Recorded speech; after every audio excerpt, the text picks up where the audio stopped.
खुद से इसकी तैयारी कर सकते हो तो इसकी तैयारी करने के लिए क्या चीज की आवश्यकता पड़ेगी? एग्जाम टाइम पर सिर्फ रिवीजन करना होता है, एग्जाम टाइम पर पढ़ना नहीं होता है। तो नोट्स बनाओ अभी से, अपना सेल्फ असेसमेंट करो, अभी से पढ़ना शुरू कर दो। पर अगर आपको लगता है कि नहीं मैं तो रेगुलर नहीं पढ़ पाऊंगा, मेरे पास नोट्स नहीं है, मेरे पास बुक नहीं है, मैं बहुत सारी फीस जो है या बैचेस जो है वो अफोर्ड नहीं कर सकता, तो 1 अप्रैल से आ रहा है आपका नमस्कार साथियों, मैं हूँ शुभांगी सक्सेना और आज हम बात करने वाले हैं क्लास 10th की साइंस सब्जेक्ट के सिलेबस के बारे में, यानी 2026-27 का जो सिलेबस है विज्ञान विषय का, उसके बारे में चर्चा करने वाले हैं। साथ ही साथ हम यहाँ पे देखने वाले हैं कि कौन सा चैप्टर बहुत ज्यादा एग्जाम के पर्पस से इंपॉर्टेंट है, कौन से चैप्टर के कितने मार्क्स हैं।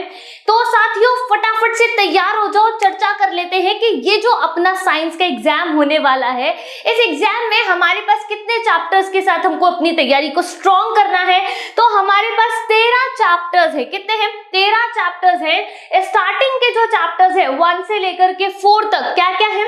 रासायनिक अभिक्रियाएं और समीकरण, अम्ल क्षारक और लवण, धातु अधातु, कार्बन और उसके यौगिक। ये जो आपको 4 चैप्टर आपके दिखाई दे रहे हैं, ये 4 चैप्टर हैं आपके केमिस्ट्री के।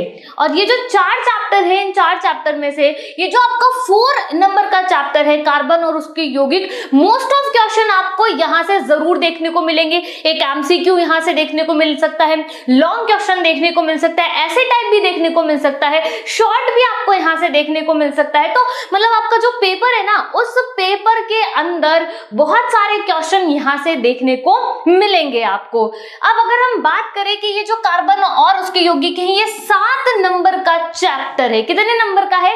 7 नंबर का चैप्टर है। और सिमिलरली अगर हम एसिड, बेस और सॉल्ट की बात कर रहे हैं, अम्ल क्षारक और लवण की, तो ये भी 7 नंबर का चैप्टर है और उतना ही इंपॉर्टेंट है। कौन से पदार्थ में कौन सा एसिड होता है, जैसे टमाटर में कौन सा है, दही में कौन सा है। तो इस टाइप के क्वेश्चन जो है और इक्वेशंस के जब आपका एसिड बेस के साथ रिएक्ट करेगा तो क्या क्या चीजें होने वाली है, सॉल्ट फैमिली के अंदर क्या क्या बातें करने वाले हैं, ये सारी जो चीजें हैं वो यहां पर आपको मिलने वाली हैं। बात करते हैं मेटल्स और नॉन मेटल्स को लेकर के, तो एक्सेप्शन रिलेटेड जितनी बातें होती है ना वो इस चैप्टर में से आती हैं आपके। और ये चैप्टर बड़ा मजेदार भी है क्योंकि बहुत सारे एक्सेप्शंस के बारे में हम पढ़ने वाले हैं। फर्स्ट चैप्टर जो है वो बहुत ज्यादा इंटरेस्टिंग चैप्टर है क्योंकि जितनी इक्वेशंस आप पढ़ोगे ना, उनके जो इक्वेशंस की जो टाइप है, ये इक्वेशन को बैलेंस कैसे करते हैं, वो ये चैप्टर आपको सिखाने वाला है। तो आप देख रहे हो कितने बढ़िया तरीके से ये अरेंज किए गए हैं। तो फर्स्ट 4 चैप्टर जो है वो आपके केमिस्ट्री के चैप्टर हैं। बात करते हैं बायोलॉजी से रिलेटेड चैप्टर्स की, तो 5, 6, 7, 8 जो है ये आपके बायो के चैप्टर्स हैं। अब जैव प्रक्रम की बात करो तो ये आपका 8 नंबर का चैप्टर है। नियंत्रण समन्वय 6 नंबर का चैप्टर है। जीव जनन कैसे करते हैं 7 नंबर का चैप्टर है। और आनुवंशिकता 4 नंबर का आपका चैप्टर है। अब देखो, हम बहुत सारी बार ऐसे कहते हैं ना कि मन में इतनी सारी फीलिंग्स आ रही हैं, दिल में बहुत सारी फीलिंग्स है, दिमाग हमारे कंट्रोल में नहीं है। तो ये जो जैव प्रक्रम है और नियंत्रण एवं समन्वय, इन दोनों चैप्टर्स में हम ये पता लगाएंगे कि ये जो हमारी फीलिंग्स है ये होती कहाँ है। दिल के अंदर फीलिंग्स होती है या दिमाग के अंदर फीलिंग्स होती है। तो दिल और दिमाग का पूरा पोस्टमार्टम हम इस चैप्टर में करने वाले हैं। साथ ही साथ हम ब्लड को पढ़ेंगे, हम जितने भी जीवन को चलाने के लिए आवश्यक सिस्टम होते हैं, मोबाइल फोन छोड़ दो वो आवश्यक सिस्टम नहीं है, जितनी भी चीजें जैसे आपका श्वसन तंत्र, उत्सर्जन तंत्र, नेफ्रॉन, ये पाचन तंत्र, ये सारी की सारी चीजें हम इन चैप्टर्स में पढ़ने वाले हैं। आगे जीव जनन कैसे करते हैं और क्यों करते हैं, भाई मत करो ना, क्यों करते हो, तो वो सारे लॉजिक्स जो है वो हम 7th नंबर के चैप्टर में पढ़ेंगे। हेरिडिटी के बारे में हम बात करेंगे 8 नंबर के चैप्टर में कि पेरेंट्स से जो बच्चों में गुण आते हैं वो किस तरीके से आते हैं। मेंडल के एक्सपेरिमेंट्स को भी हम किस में पढ़ेंगे, 8 नंबर के चैप्टर में पढ़ेंगे। इंपॉर्टेंट है, एक क्वेश्चन आपको जरूर एग्जाम में देखने को मिलेगा। बात करते हैं 9 से लेकर के 12 नंबर तक के ये जो चैप्टर्स हैं, ये चैप्टर किसके अंदर काउंट होते हैं, PHY मानी फिजिक्स के अंदर ये काउंट होते हैं। सबसे बढ़िया और मजेदार जो चैप्टर है ये है आपका प्रकाश का परावर्तन और अपवर्तन। ये आपका 8 नंबर का चैप्टर है और अगर आपको इस चैप्टर में अच्छा स्कोर करना है ना, पर्टिकुलर चैप्टर की मैं बात कर रही हूं, तो न्यूमेरिकल की बहुत ज्यादा प्रैक्टिस करनी पड़ेगी और डायग्राम बनाने की भी, क्योंकि यहां से पूछ लिया जाता है कि आपकी जो वस्तु है वो मान लो F पर है, C पर है। अब आप जब 10th पढ़ोगे तो आप इसको समझ जाओगे कि F फोकस होता है, C आपका वक्रता केंद्र होता है। तो यहाँ पर अगर चीजें हैं तो किस तरीके की इमेज जो है वो मिलेगी। तो भर भर के न्यूमेरिकल जो है वो आपसे यहाँ पे जरूर पूछे जाते हैं। फिर है मानव नेत्र और आपका जो रंग बिरंगा संसार है, ये 4 नंबर का चैप्टर है।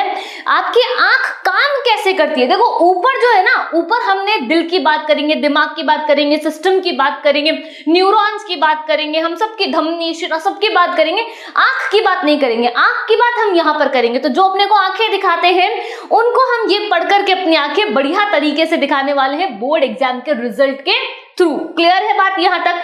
फिर है आपका विद्युत और विद्युत धारा के चुंबकीय प्रभाव को हम समझेंगे कि डेली लाइफ के अंदर जितनी भी चीजें हमारे आसपास हो रही हैं उनमें विद्युत धारा हमारी हेल्प कैसे करती है, हमारी लाइफ को कैसे उसने आसान बनाया है। तो पढ़ाई के साथ साथ इसकी एप्लीकेशन हमारी लाइफ में क्या है वो भी हम यहाँ पर देखने वाले हैं। ये है 7 और 6 नंबर का ये आपका पूरा पोर्शन हो गया। अब ये जो लास्ट चैप्टर है हमारा पर्यावरण, ये आपका 5 नंबर का चैप्टर है। वैसे बायोलॉजी का ही एक तरीके का चैप्टर है, बहुत इजी चैप्टर है, पर इसमें से क्वेश्चन जो है वो बढ़िया तरीके से एग्जाम के अंदर पूछे जाते हैं। अब आपने करना क्या है, आपको एक चीज का खास ध्यान रखना है। पहले ऐसा होता था कि बायोलॉजी में ही डायग्राम पूछे जाते थे या फिर यहाँ पे से डायग्राम पूछ लिया जाता था कि अपवर्तन का बता दो या परावर्तन का बता दो। साथ ही साथ लेंस और दर्पण से जो डायग्राम बनते हैं वो ही आपसे पूछे जाते थे।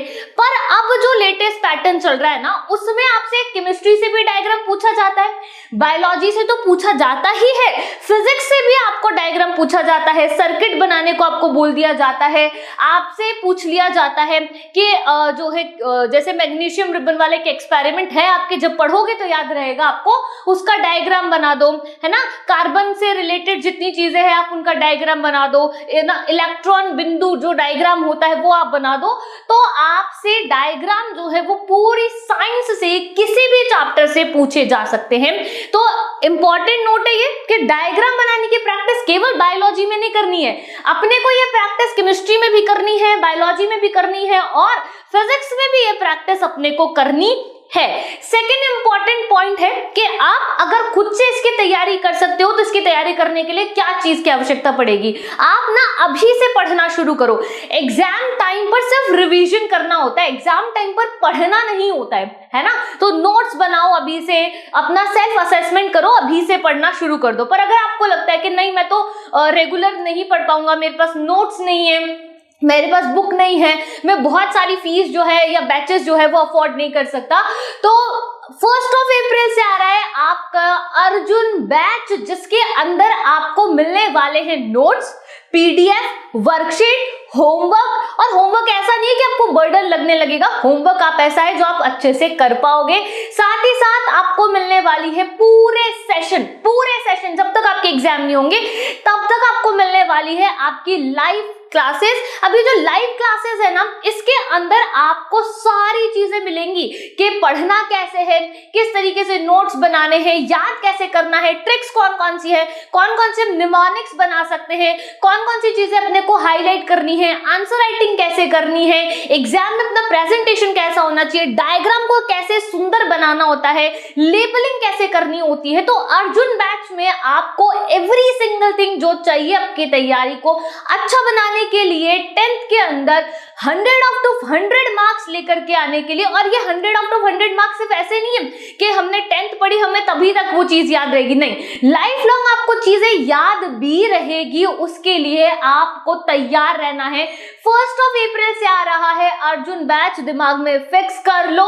ये क्लासेस बिल्कुल फ्री है, आपसे किसी भी तरीके का किसी भी प्रकार से कोई शुल्क नहीं लिया जाएगा, केवल आपको सारी चीजें दी जाएंगी। आपसे जो लिया जा रहा है वो है आपका समय, ताकि आप आए, पढ़ें, चीजों को याद रख लें और एग्जाम में अच्छा प्रदर्शन करें। तो आई होप साथियों आपको समझ में आ गया होगा कितने चैप्टर्स है, कितने नंबर का पेपर है, ये आपको याद है कि आपका पेपर 80 नंबर का है। तो आप अच्छे से इसको डिजाइन कर लीजिए कि कैसे आपको पढ़ना है और किस तरीके से पढ़ना है। भूलना नहीं है 1 अप्रैल अर्जुन बैच। मिलते हैं आपसे क्लास में, तब तक के लिए धन्यवाद।